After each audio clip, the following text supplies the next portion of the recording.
덥고 또 습합니다. 한 주간도 하나님의 은혜 안에서 건강하고 또 평안하게 인도해 주심을 감사드리며 오늘 이 아침에 주의 몸된 전에 나온 여러분 모두에게 하나님의 은혜와 축복이 함께 하시기를 주님의 이름으로 축원합니다. 오늘 본문은 사실 초기 사본에는 없는 말씀입니다. 그런데 후대에 성경학자들이 삽입된 말씀이 오늘 본문 말씀이에요. 그래서 오늘 7장 53절에서 8장 11절까지는 큰 가로로 쳐져 있어요. 이것은 초기 사본에는 없는 말씀이다라고 하는 그런 의미예요. 그런데 후기의 성경학자들이 이 본문의 말씀, 가늠한 여인의 사건을 이 성경에 집어넣은 이유는 바로 어떤 목적과 의도가 있기 때문에 이 사본에 기록되어 있다라고 볼 수 있습니다. 오늘 성경 말씀에 보면 예수님께서 감람산으로 가셨다라고 말씀하고 있지요. 이 감람산은 예수님께서 주로 가시는 곳이에요. 언제 가셨습니까? 기도할. 예수님이 기도하러 가시는 장소가 이 감람산입니다. 십자가를 앞두고도 12 제자를 데리고 이 감람산 겟세마네 동산에 올라가시죠. 그리고 그 제자들 가운데 3명의 제자들만 예수님이 함께 데리고 예수님이 기도하는 장소에 데리고 가시면서 내가 심히 죽게 되었으니 나를 위해서 좀 기도해달라 하고 그 3명의 제자들에게 부탁하고 예수님은 제자들과 잠시 떨어진 곳에서 하나님 앞에 처절하게 기도하는 그러한 모습을 보게 되어지죠. 어떻게 보면 예수님은 바쁜 일상 속에서도 늘 기도하는 일을 습관처럼 하셨던 것을 보게 되어지죠. 그것은 바로 이 땅에 예수님의 사역은 기도 없이는 할 수 없기 때문에 예수님이 습관처럼 기도하셨다라고 우리가 생각해 볼 수 있어요. 그런데 바로 기도를 습관처럼 했던 예수님처럼 우리 성도에게도 이 기도라고 하는 것이 습관처럼 되어져야 합니다. 왜냐하면 기도는 호흡이라고 그랬거든요. 영적인 호흡이 바로 기도입니다. 호흡이 끊어지면 사람이 죽는 것처럼 우리가 성도에게 영적인 그런 호흡이 끊어지면 죽는 것과 마찬가지예요. 그래서 기도를 통해서 우리의 신앙을 이끌어가는 그런 믿음이 여러분 안에 있어져야 될 줄 믿습니다. 우리가 살아가는 동안에 얼마나 많은 시험거리가 있어요. 여러분 참 많은 시험거리가 있습니다. 그런 시험을 이기기 위해서는 반드시 기도해야만이 그 시험을 이기게 되어지고 마귀가 틈타는 것을 막을 수 있게 되어지는 줄 믿습니다. 이제 예수님께서는 감람산에서 밤새 기도하시고 난 이후에 아침에 일찍에 다시 성전으로 들어오십니다. 오늘 성경 말씀 8장 2절에 보니까 아침에 다시 성전으로 들어오시니 그랬어요. 예수님께서 겟세마네에서 감람산에 기도하신 이후에 성전에 아침 일찍 들어오실 때에 많은 백성들이 예수님이 성전에 들어가시는 것을 보고 예수님을 찾아서 예수님 주변에 모여들기 시작을 했어요. 이제 예수님이 그 많은 백성들이 모여들기 시작하니까 예수님께서 그들에게 하나님의 나라의 복음을 가르치기를 시작을 합니다. 그런데 그때 오늘 하나의 큰 사건이 일어나죠. 바로 서기관과 바리새인들이 음행 중에 잡힌 여자를 예수님 앞에 끌고 온 거예요. 그리고 그 여인을 이제 예수님이 계신 한가운데 세우면서 그들이 이렇게 말합니다. 오늘 4절에 보니까 예수께 말하되 선생이여 이 여자가 간음하다가 현장에서 잡혔나이다. 모세는 율법에 이러한 여자를 돌로 치라 명하였거니와 선생은 어떻게 말하겠나이까. 오늘 음행 중에 잡혀온 음행 중에 있는 여자를 현장에서 잡아서 끌고 온 거예요. 그리고 예수님이 서 계신 그곳에 한가운데 그 여인을 세워놓고 그들이 율법에는 이 여인을 돌로 치라고 율법에 써여 있는데 예수님, 선생님 이 여인을 어떻게 했으면 좋겠습니까? 라고 예수님께 물은 거예요.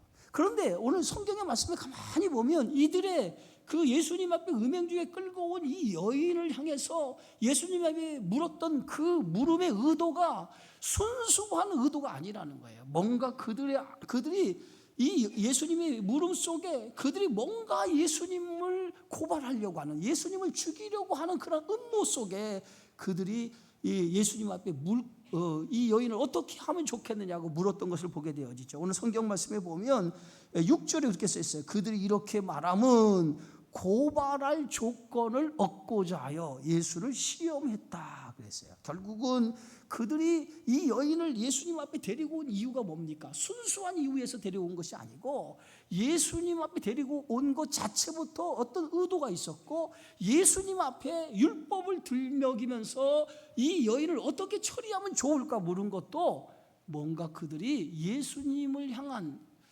어떤 의도, 그 의도가 뭐예요? 예수님을 죽이고자 하는 의도를 숨기고 예수님 앞에 질문을 던졌다는 거예요.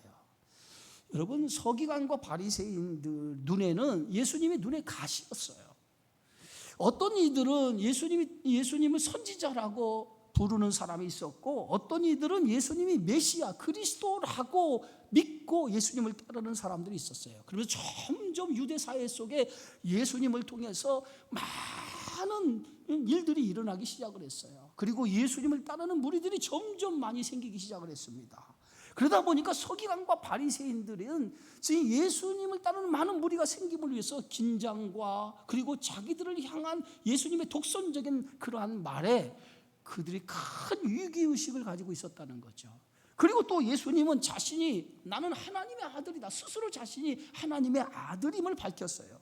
그때 서기관과 바리새인들이 예수님이 자신이 하나님의 아들이라고 하는 것을 밝히게 되니까 어찌 하나님의 이름을 모독할 수 있느냐, 신성모독이다 하면서 하나님의 이름을 모독한 자라고 예수님을 향해서 그들은 대단히 그들이 예수님을 향해서 비방을 했던 것을 보게 되어지죠. 그것뿐만이 아닙니다. 38년 된 병자를 예수님이 고쳐주셨는데 그날이 언제예요? 안식일 날이었어요. 이 안식일은 유대인들에게 대단히 중요한 날 아닙니까? 또 율법에 이 안식일을 정해놓고 이 안식일을 거룩하게 지키도록 되어져 있는데, 안식일 날 예수님께서 38년 된 병자를 고쳐주신 거예요. 그러고 보니까 이들은 율법에 정한 그 안식일까지 어길 정도로 예수님이 율법을 지키지 않은 자가 된 거예요. 그래서 그들에게 있어서 예수님은 그들에게 눈에 가시였고 예수님을 더더욱 죽이고자 했던 것을 보게 되어집니다. 자, 성경 말씀 요한복음 5장 18절에 서기관과 바리새인들이 가지고 있는 생각이 정확하게 이렇게 기록되어 있어요.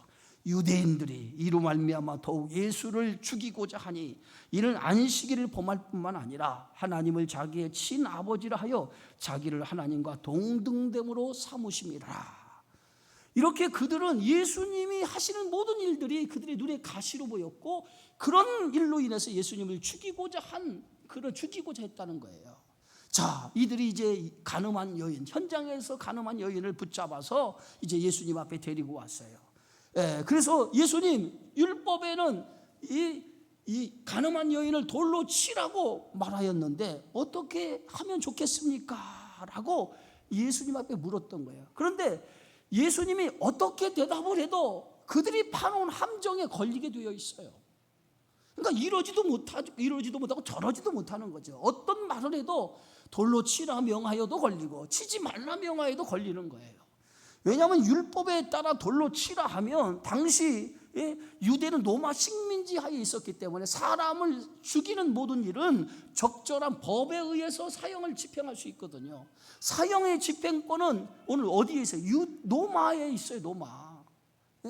그런데 예수님이 돌로 치라 하면 로마의 법을 어기는 것이 되는 거고, 또 예수님 평상시에 가르치신 말씀이 뭐예요? 사랑과 용서에 대한 말씀을 가르쳐 주셨거든요.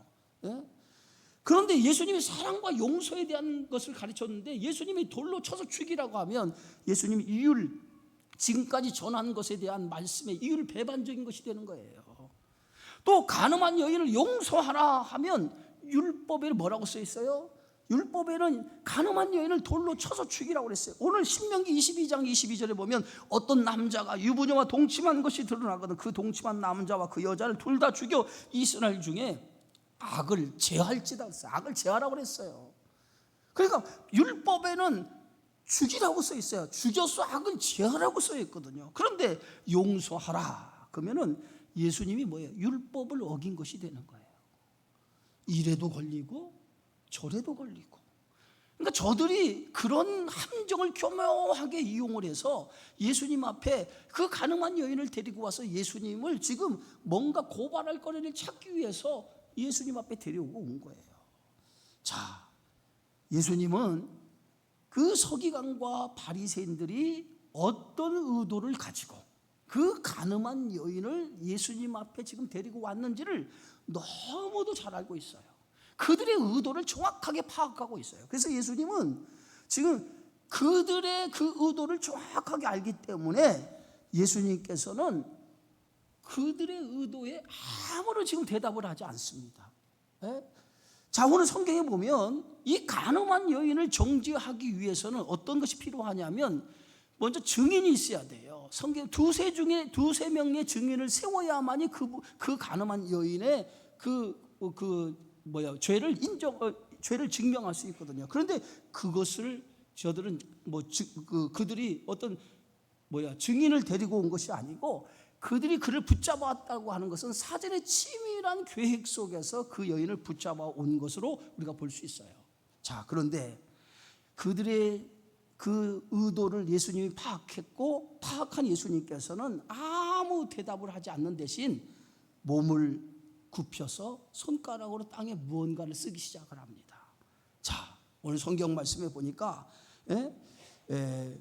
6절에 보니까 그들이 그렇게 말하면 고발할 조건을 얻고자 하여 예수를 시험함이라. 예수께서 몸을 굽히사 손가락으로 땅에 쓰시니 그랬어요. 그들이 예수님의 물음을, 예수님의 대답을 듣기를 원했는데 예수님께서 아무런 대답을 하지 않아요. 그리고 예수님께서 뭐예요? 손가락으로 몸을 굽히려 땅에 손가락 무언가를 쓰셨다는 거예요. 예? 자, 그런데 그들이 묻기를 맞이 아니하는지라. 묻기를 맞이 아니했다라고 하는 게 뭐예요? 계속해서 예수님 앞에 빨리 대답을 해 주십시오. 어떻게 처리하면 좋습니까? 어떻게 하면 좋습니까? 빨리 대답해달라고 계속해서 예수님을 향해서 독촉을 한 거예요. 자, 예수님께서 한참을 땅에 무언가를 쓰시고 난 이후에 일어나신 거예요. 그리고 나서 오늘 7절에 보니까 이렇게 말씀해요. 너희 중에 죄 없는 자가 돌로 치라. 모세 율법에는 돌로 치라고 명령한 것처럼 너희 중에 죄 없는 자가 돌로 치라라고 예수님이 말씀하시는 거예요. 여러분, 세상에 죄가 없는 자가 어디 있습니까? 예? 모든 인간은 다 하나님 앞에 뭐예요? 죄인이에요, 죄인. 죄가 없는 사람이 없어요. 그래서 로마서에 보면 의인은 없나니 하나도 없다 그랬어요. 모든 인간은 다 죄인이 하나님 앞에서. 예? 자, 예수님께서 땅에 뭔가를 쓰시고 난 다음에 일어나서 그들을 향해서 말씀하시기를 너희 중에 죄가 없는 자가 돌로 치라. 예? 율법에 명한 대로 돌로 치라고 예수님이 말씀하세요. 예? 자, 그리고 나서 예수님께서 다시 몸을 굽혀 손가락으로 땅에 쓰셨다라고 말하고 있어요. 자, 예수님께서 다시 몸을 엎드려서 땅에 뭔가를 쓰실 때에 그때 사람들의 반응이 어떤 반응이 일어났습니까? 9절입니다. 그들이 이 말씀을 듣고 양심의 가책을 느껴 어른을 시작하여 젊은이까지 하나씩 나가고 오직 예수와 그 가운데 섰는 여자만 남았더라. 너희 중에 율법에 명한 대로 죄 없는 자가 돌로 치라 라고 예수님께서 말씀하시는 그 말씀을 듣고 사람들이 하나 둘씩 그 자를 피해서 도망가기를 시작했다는 거예요. 피해가기를 시작했다는 거예요. 예? 그런데 오늘 성경의 말씀에 보니까 그들이 이 말씀을 듣고 양심의 가책을 느꼈다. 양심의 가책을 느꼈다. 예? 여러분, 양심의 가책을 느꼈다라고 성경은 기록하고 있는데 그들이 양심의 가책을 느낀 건 정말 양심의 가책을 느꼈느냐? 정말 양심의 가책을 느낀 것이 아니라 대부분 이들이 무언가 의도를 가지고 예수님 앞에 이 여인을 데리고 왔기 때문에 그들이 양심의 가책을 느낀 것은 그들이 예수님을 죽이려고 하는 그 계획에, 그들이 판 함정에 예수님이 넘어가지 않은 것에 대한 가책이었다는 거죠. 이제 예수님을 고발하려고 왔던 사람들은 하나둘 그 자리에서 사라지기 시작을 합니다. 그리고 누구만 남았습니까? 예수님과 가늠한 여인만 남았어요. 그런데 실제 보면 예수님과 가늠한 여인 둘만 남았다고 그러는데, 사실은 서기관과 바리새인들이 데리고 온 사람들, 그 사람들만 자리를 피해 도망갔고, 성전에서 예수님의 말씀을 들으려고 모여왔던 사람들은 그 자리에 있는 거예요. 그리고 가늠한 여인과 예수님이 남아 있었던 거예요. 자, 오늘 10절 말씀에 예수님께서 그 여인에게 이렇게 말합니다. 예수께서 일어나사 여자 외에는 아무도 없는 것을 보시고 이르시되 여자여 너를 고발하였던 그들이 어디 있느냐? 너를 정죄한 자가 없느냐? 예수님께서 일어나셔서 보니까 그 너희 중에 죄 없는 자가 돌로 치라고 예수님 말씀하신 그 말씀을 듣고 하나둘씩 서기관과 바리새인들, 그리고 그들이 데리고 온 무리들이 하나둘 빠져서 나간 거예요. 그리고 지금 그곳에는 이 여인을 정죄하려고 한 사람들이 하나도 없는 거예요.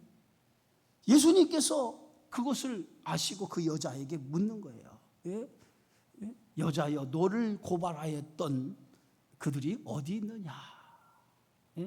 너를 정죄한 자가 다 사라졌다는 거예요. 너를 정죄한 자가 사라졌다는 거예요. 가늠한 여인은 자신을 정죄하기 위해서 자신을 붙들고 온 사람들이 다 하나둘씩 사라진 것을 보았습니다. 그러면서 자신을 정죄하려고 하는 그들이 사라진 것을 보고 이 가늠한 여인이 예수님 앞에 대답을 합니다. 하나도 없나이다. 오늘 성경 말씀에 보면 하나도 없나이다. 그때 예수님께서는 그 여인에게 이렇게 말씀합니다. 그 여인에게 오늘 10절 말씀, 예수께서 일어나서 여자 외에 아무도 없는 것을 보시고 이르시되 여자여 너희를 고발했던 그들이 어디 있느냐? 너를 정죄한 자가 없느냐? 대답하여 주여 없나이다. 예수께서 이르시되 나도 너를 정죄하지 아니하노니. 예수님께서 말씀합니다. 나도 너를 정죄하지 아니하겠다. 나도 너를 정죄하지 아니하겠다. 여러분, 가늠한 여인이 죄가 없어서 예수님이 정죄하지 않은 게 아니에요. 이 여인은 가늠하다가 현장에서 붙잡힌 여인이었어요. 그런데 예수님께서 그 여인을 나도 너를 정죄하지 아니한다라고 하는 것은 여기서 예수님이 이 땅에 오신 목적이 어디 있느냐를 정확하게 오늘 이 가늠한 여인을 통해서 보여주고 있어요. 이 세상에 있는 모든 사람들은 이 가늠한 여인처럼 범죄한 죄 있는 사람들이에요. 그러나 그 죄 있는 사람을 예수님이 정죄하기 위해서, 그 죄를 심판하기 위해서 이 땅에 오신 것이 아니라, 예수님이 이 땅에 오신 참된 목적은 그들을 죄에서 구원하시기 위해서, 그들을 죄에서 구원하시기 위해서, 죄에서 건져내시기 위해서 그를 예수님께서 이 땅에 오신 것이에요. 그래서 오늘 예수님이 그 여인을 향해서 나도 너를 정죄하지 않겠다. 죄가 있지만 주님께서 그 가늠한 여인의 죄를 용서해 주신 거예요. 이것이 오늘 예수님의 사랑이고 예수님의 은혜 아닙니까? 예수님께서 십자가에 죽으시기 위해서 오신 목적이 여기에 있는 거예요. 이 땅의 모든 죄인들을 위해서 자신이 모든 인류의 죄를 짊어지고 스스로 십자가에서 달려 죽으심을 위해서 인간의 죄를 용서해 주시기 위해서 이 땅에 오신, 그것이 예수님이 이 땅에 오신 목적이에요. 그래서 이 가늠한 여인을 통해서 자신이 이 땅에 오신 목적을 예수님은 밝히고 있고 드러내고 있는 거예요. 우리는 죄가 없어서 용서받은 것이 아닙니다. 저와 여러분이 죄가 없어서 용서받은 것이 아니에요. 우리 모두는 하나님 앞에 죄인입니다. 그럼에도 불구하고, 죄가 있음에도 불구하고 그 죄를 오늘 예수님이 십자가의 피로 우리의 죄를 용서해 주신 줄 믿으시기 바랍니다. 그것이 뭐요? 하나님의 은혜요, 하나님의 사랑이요, 하나님의 은총인 줄 믿으시기 바랍니다. 오늘 예수님께서 나도 너를 정죄하지 않겠다. 바리새인과 오늘 서기관들이 가늠한 여인을 끌고 와서 그를 정죄하여서 율법에 의해 돌로 치라 할 때 예수님이 그들에게 나도 너를 정죄하지 않겠다. 내가 너의 죄를 심판하지 않겠다는 거죠. 예수님이 이 땅에 오신 목적을 정확하게 요한복음 3장 17절에서 우리에게 밝히고 있어요. 하나님이 그 아들을 세상에 보내신 것은 세상을 심판하려 하심이 아니요 그로 말미암아 세상이 구원을 받게 하려 하시니라. 하나님이 이 땅에 오신 목적이 세상을 심판하기 위해 오심이 아니라 예수님을 통해서 세상이 뭐예요? 구원을 받게 하기 위해서 오셨다는 거예요. 예수님은 심판해 주러 오신 것이 아닙니다. 우리의 죄를 구원하시기 위해서 이 땅에 오신 거예요. 그래서 이 가늠한 여인에게 죄를 묻지 아니하고 나도 너를 정죄하지 아니하노라. 나도 너를 정죄하지 않으라. 예수님은 심판하지 아니하고 그의 죄를 용서해 주시고 그의 죄를 사랑으로 덮어주셨던 것을 보게 되어지죠. 오늘 요한복음 10장에 보면 예수님은 자신을 선한 목자라고 그랬어요. 선한 목자와 삭군의 목자의 차이가 어디 있습니까? 삭군 목자는 양의 고기와 털에만 관심을 가지고 있지요. 그러나 그들은 양의 생명이나 양의 생명을 지키는 일은 아무런 관심을 갖지 않습니다. 그러나 오늘 선한 목자는 양을 위해서 자신의 생명을 버리고 자신의 생명을 내어주는 목자가 선한 목자라고 그랬어요. 그래서 요한복음 10장 11절 12절에 보면 나는 선한 목자라. 선한 목자는 양들을 위하여 목숨을 버리거니와 삭구는 목자가 아니요 양도 제 양도 아니라 이리가 오는 것을 보면 양을 버리고 달아나나니 이리가 양을 물어가고 또 해치느니라. 바로 삭군 목자는 양의 생명을 지키는 목자가 아니지만 오늘 선한 목자는 양을 위해서 자신의 생명을 버리는 목자가 오늘 선한 목자라는 거예요. 근데 예수님은 자신을 어떤 목자라고 그랬습니까? 선한 목자라는 거예요. 양들을 위해 생명을 내어주는 목자. 양의 생명을 내어주는 것뿐만 아니라 그들에게 풍성한 꼴을 먹이기 위해서 이 땅에 오셨다고 예수님은 스스로 자신을 선한 목자라고 밝히고 있는 걸 볼 수가 있습니다. 오늘 예수님은 이 땅에 죄된 인간을 구원하시고 그들의 죄를 용서하시기 위해서 이 땅에 오셨어요. 율법은 우리가 하나님 앞에 얼마나 큰 죄인인가를 깨닫게 하는 것이 율법이라고 그랬어요. 그런데 유대인들은 그 율법을 가지고 어떤 일을 했습니까? 사람을 심판하고 사람을 정죄하는 수단으로 율법을 사용했다는 거예요. 그래서 오늘 이 가늠한 여인을 데리고 와서 율법에는 이 여인을 돌로 치라고 명하였는데 어떻게 하면 좋습니까? 율법에 따라서 정죄하고 심판하라는 거예요. 그러나 예수님은 정죄하고 심판하는 일을 위해서 오신 것이 아니라 우리의 죄를 용서하고 그 용서를 통해서 하나님의 자녀로 만들기 위해서 이 땅에 오신 줄 믿습니다. 율법의 가장 큰 정신이 뭐예요? 사랑입니다. 하나님을 사랑하고 내 이웃을 사랑하는 것이 율법의 가장 큰 정신이고 율법의 가치입니다. 그런데 유대인들은 율법의 정신을 잃었어요. 사람을 정죄하고 사람을 심판하는 도구로 율법을 사용했습니다. 그러나 예수님은 사람을 정죄하고 심판하기보다는 그들을 사랑하고 용서하고 그리고 그 죄를 구원하기 위해서 이 땅에 오신 줄 믿습니다. 나도 너를 정죄하지 아니하노니 예수님은 이렇게 말씀하시면서 오늘 결론처럼 이렇게 말씀합니다. 가서 다시는 죄를 범하지 말라. 그 여인에게 가늠한 여인의 죄를 예수님이 용서해 주시면서 그 여인에게 마지막 예수님이 하신 말씀이 어떤 말씀인가? 가서 다시는 죄를 범하지 말라. 내가 너의 죄를 용서해 준다. 그리고 가서 다시는 죄를 범하지 말라. 예수님께서 그 여인에게 말씀하십니다. 여러분, 가서 다시는 죄를 범하지 말라. 이 말씀의 의미가 어떤 의미입니까? 예수님은 여인의 죄를 용서해 주었고 다시 죄를 범하지 말라고 하는 말씀은 이제는 우리가 죄를 용서받은 자의 삶을 살아가라는 거예요. 용서받은 은혜를 가지고 그 은혜 안에 살아가라는 거예요. 예수님이 우리의 죄를 용서를 했어요. 그 용서를 받았다면 그 용서의 그 큰 사랑을 깨달았다면 이제는 다시는 죄를 범하지 말고 우리가 하나님 앞에 빛된 자녀로서 살아가라는 거예요. 그것을 오늘 요한복음 8장 12절에 이렇게 기록하고 있어요. 예수께서 또 말씀하여 이르시되 나는 세상의 빛이니 나를 따르는 자는 어둠에 다니지 아니하고 생명의 빛을 얻으리라. 바로 가서 다시는 죄를 범하지 말라는 거 뭡니까? 예수님이 우리의 죄를 용서해 주셔서 그 용서를 통해서 우리가 죄에서 구원을 받았어요. 구원받은 자의 삶은 어떤 삶을 살아가야 되냐? 빛된 자로서의 삶을 살아가야 된다는 거예요. 다시는 죄의 어둠이 우리를 지배하는 인생이 아니라, 어둠이 아니라 빛이 지배하는 빛된 삶을 통해서 빛의 자녀처럼 살아가는 것, 그것이 오늘 예수님께서 이 여인에게 요구하는 삶이요, 구원받은 저와 여러분에게 요구하는 삶인 줄 믿으시기 바랍니다. 이제 우리는 죄에서 구원받은 자녀들이에요. 하나님의 은혜로 죄에서 구원받았어요. 할렐루야. 그렇다면 이제는 죄에서 구원받는 이 감격을 가지고, 이 은혜를 가지고 어떻게 살아가야 돼요? 다시는 죄를 범하지 않는, 하나님의 말씀 안에서, 하나님의 은혜 안에서 다시는 죄를 범하지 아니하고 빛된 자녀로서, 예수님을 따르는 빛된 자녀로서 이 세상에 살아가는 그러한 저와 여러분의 삶이 되어야 될 줄 믿습니다. 그것이 바로 주님이 원하시는 삶이요, 주님이 우리에게 요구하시는 삶인 줄 믿고, 오늘 이 가늠한 여인에게 주신 말씀처럼 나도 너를 정죄하지 아니하노니 가서 다시는 죄를 범하지 말라, 이 말씀을 가슴에 새기면서 빛된 자녀로 살아가는 저와 여러분의 삶이 되어지기를 주의 이름으로 축원합니다.